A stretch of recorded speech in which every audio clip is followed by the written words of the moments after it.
Overhaul kami makina ng 4 chip 1. Katok, mga friends. Hindi may ay. Lugaran. Overheat to mga friends. Overheat.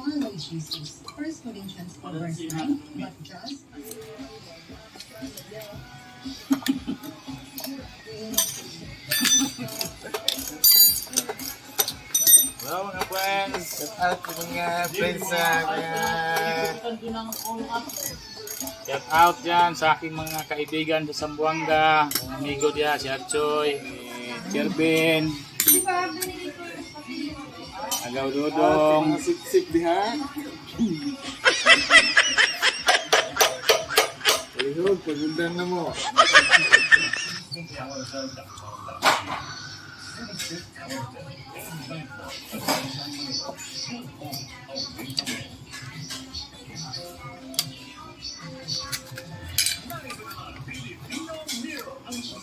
Dia, pagundan na mo. ay ay.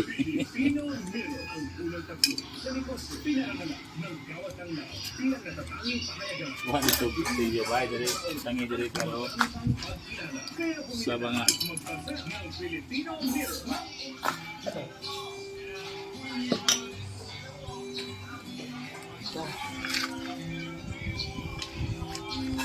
oh, mali yan.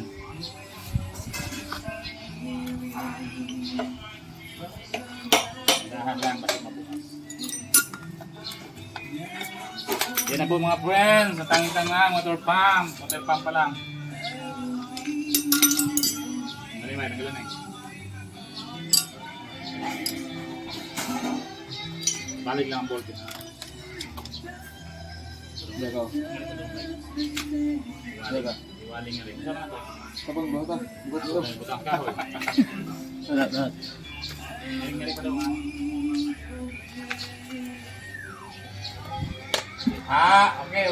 Okay. Asa man ikitangtang na yung bay? Dire, sakuan.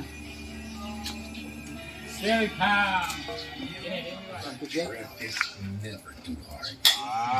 Bracket sakuan.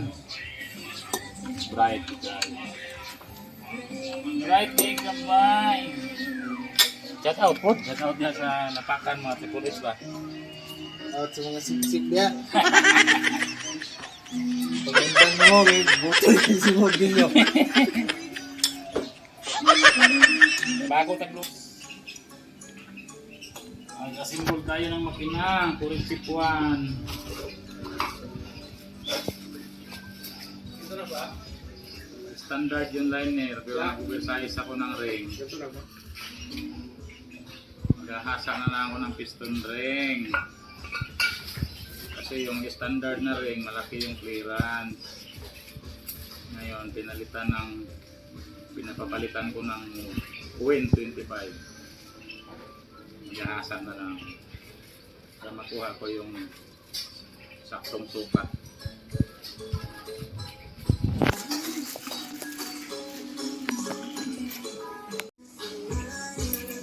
Utso lang sa filler gauge na friends. Utso lang ang clearance. Pwede G's.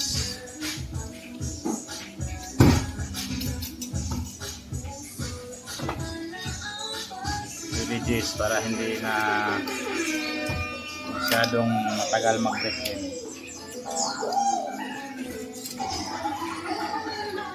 Pag utso, matagal ang break-in. Walang salamin mga friends, tiles na lang gagamitin ko.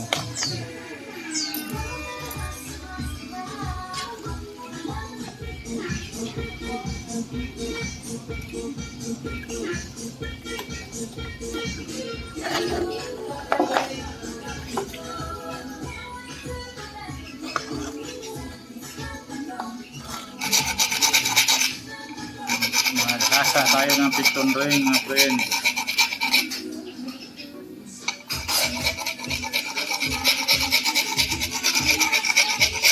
Bago yung liner, standard. Tapos yung piston ring na piston ring na pinabili ko standard din. Nung sinukat ko sa liner, malaki yung clearance ng standard na ring.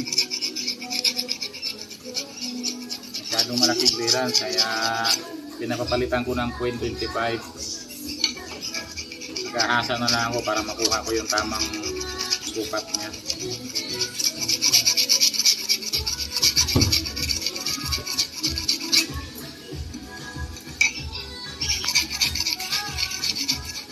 Ayan, ganyan lang. Pagkahasa, sukat.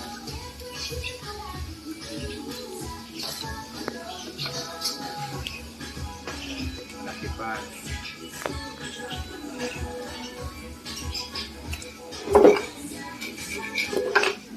Ayan mga friends, yung aking body. Ayan. Expert din yan mga friends, expert.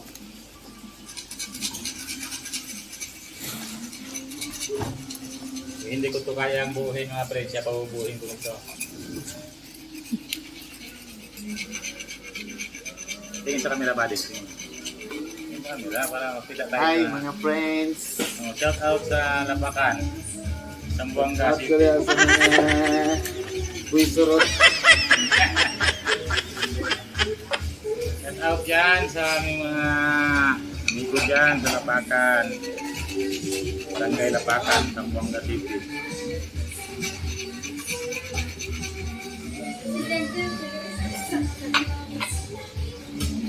Medyo matagal-tagal na hasaan to mga friends. Kailangan taga lang. Medyo kailangan itong mga friends tiyaga. Matagal-tagal na hasaan ang piston ring to.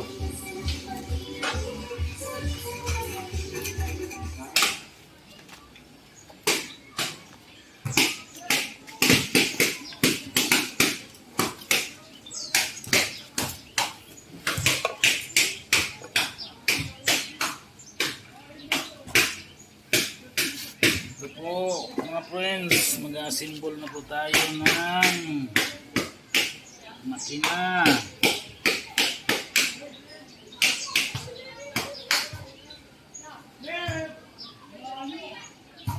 Mag-assemble na po tayo mga friends.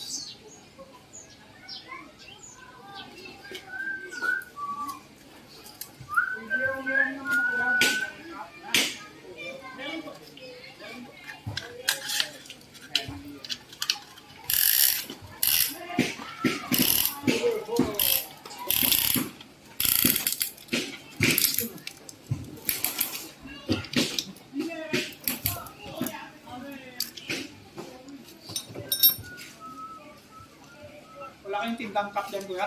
Ay wala.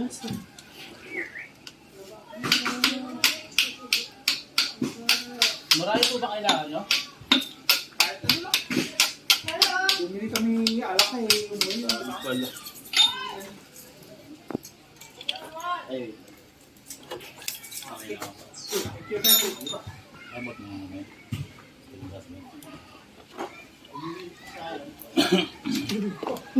What's in your head? Ba tayong kahoy kaya ito na lang yung ating pang sundot. Ito na ba yan?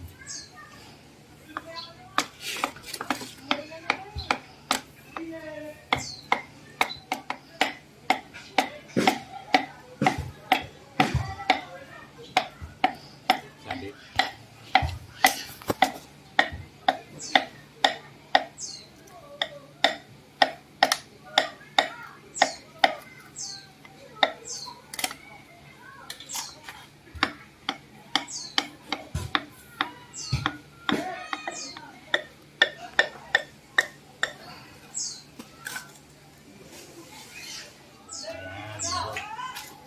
Good, ganyan.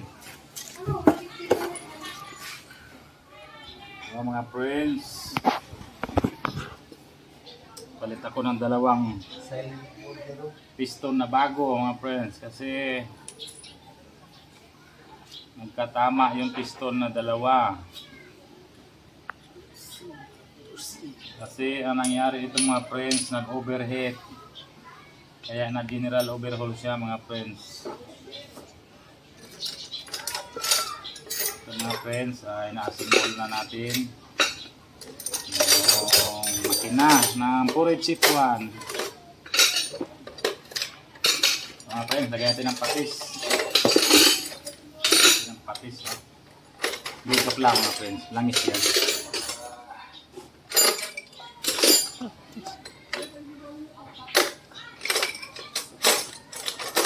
Tapos assemble ko mga friends, kailangan yung marking na yan, yung tuldok na yung marking, doon yan nakaharap sa unahan ng makina. Sa number 1. Yan. Tapos lagyan natin ang langis mga friends. Yan. Aliguan natin ang langis. Yan.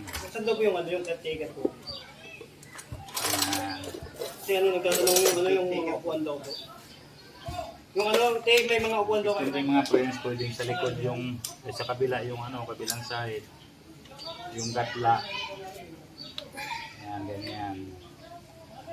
Pwede rin siyang 45 degree. Yung nakaganito lang, pwede rin. Yan. Pwede rin siya, ganyan. Yung ginagawa ko mga friends, nung ko nilalagay sa kabilang side yung isang gatla.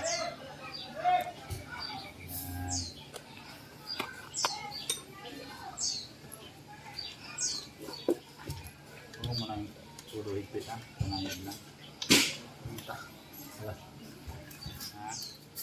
Ito ang piston gripper. Piston grip. Lahat ng mekaniko meron itong kasi pang grip yun pang grip ng piston ring.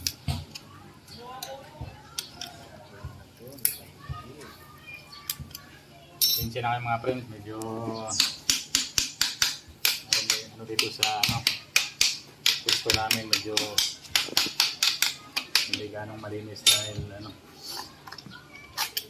umulan kasi.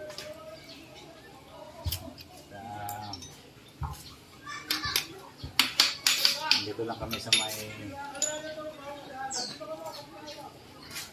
kagubatan. Dito na yan patungan. Tok dito kahoy.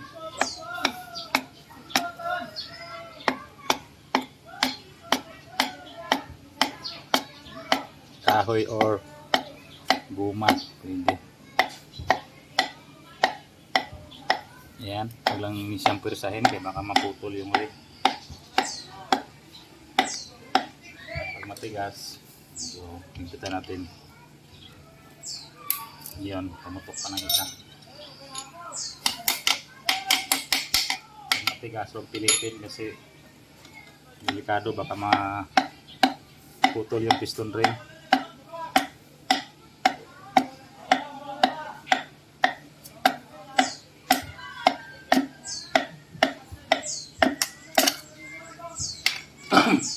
Excuse me.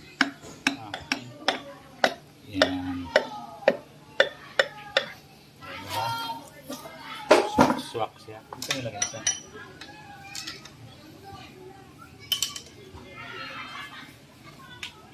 Okay. Okay. Hop, okay na.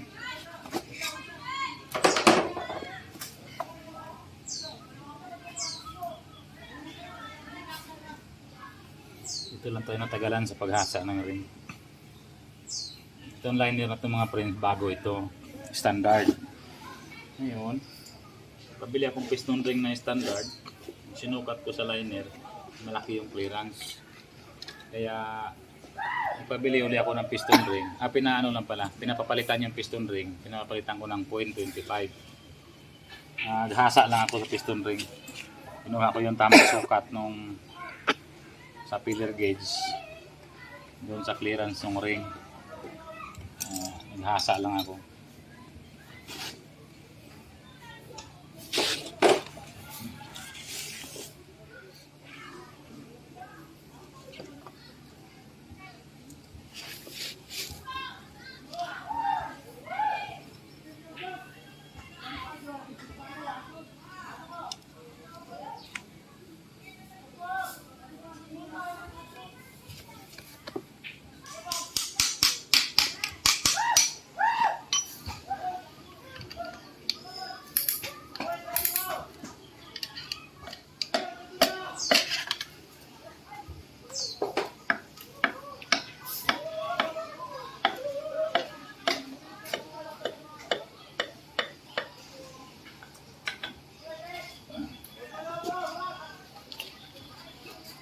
Ito na piston. Kakabit ko na.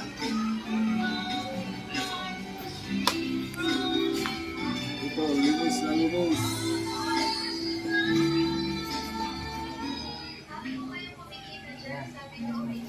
If you belong to Wala me. tayong ilaw. Baka masangit. Ring. Ganyan. Yan. Oil ring sa'yo ba? Ito yan. Oh. Yan na yan.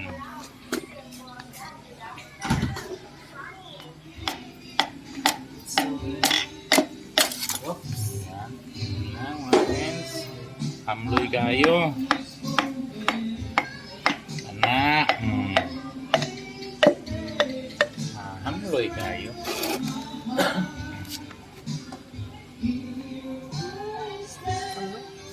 Yan mga friends.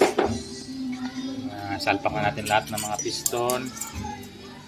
Magligpit na tayo ng mga tools. At uuwi na po kami mga friends. Bukas naman. Mga friends, cut muna tayo. Bukas naman mga friends. Gabi na. Ginabi kami mga friends. Gabi na.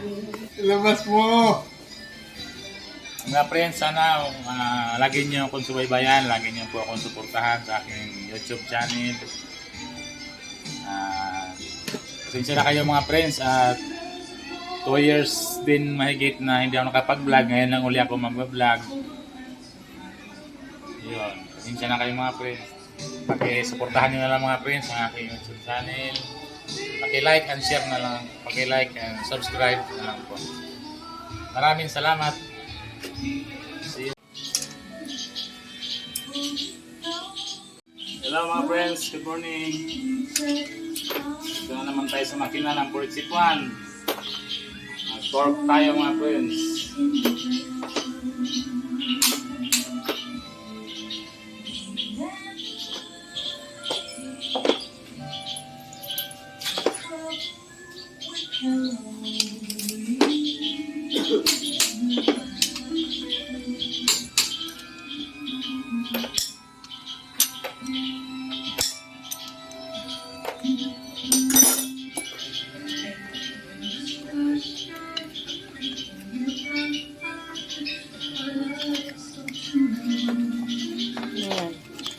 Ito yung kanyang oil pump.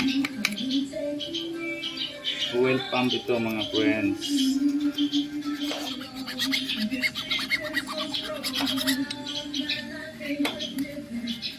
Bomba. Manipis lang mga friends. Manipis. Huwag tayo maglagay ng gasket dito mga friends na gasket na ano. Huwag tayo maglagay yung karton or bilamoid gasket. Kasi kung naglagay tayo dyan, lalo kung makapal yung gasket, kakaroon ng singaw yung gear, makaangat siya dito, kaya mahina ang bomba. Ganito lang mga friends, pandikit lang, huwag lang masyado makapal, manipis lang.